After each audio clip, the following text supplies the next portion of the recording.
audio-shorthand.com में आपका स्वागत है।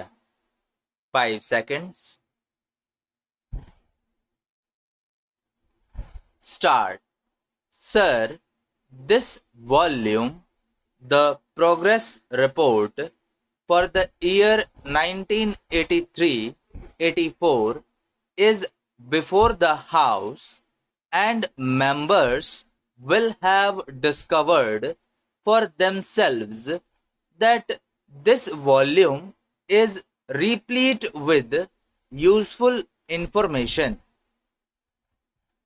It consists of a large volume of facts and figures, and it is hardly necessary for me to make a lengthy introduction. This report is the basis of discussion now. I would make only one request to honorable members.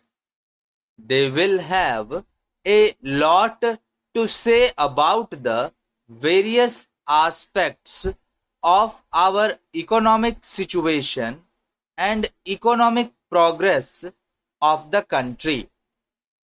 We would welcome all that. They are entitled to make an appraisal of the activities.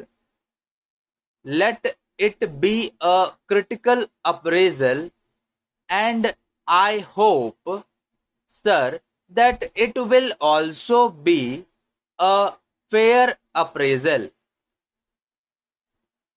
In doing so, we will have to think not of today, not of the conditions in which we are functioning, but we have to take our minds back to the days when the idea of a plan took shape, when the proposals that are now before us and the action that has been taken on them was conceived of. What were those conditions? It will be very easy for all of us to recall the days of anxiety through which we were passing then. We were not sure of our food supplies for the next month.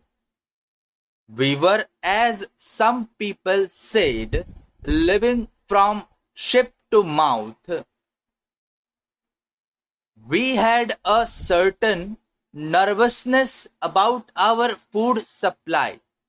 We had, on account of frantic demands from all parts of the country to move food from one part to another and rush it to places where stocks were low. We had to import large quantities, spending large amounts of foreign exchange.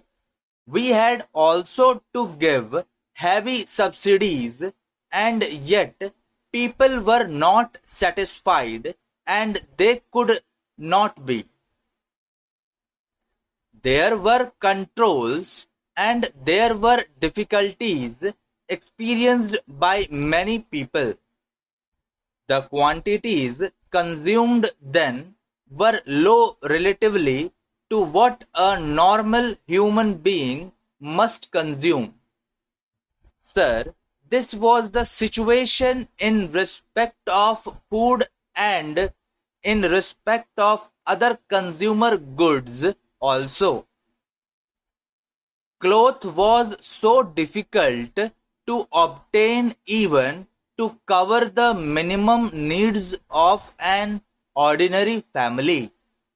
We had difficulties in other directions also, difficulties about transport and so on, and then it was in those very days that the problem of rehabilitation of displaced persons was prominent.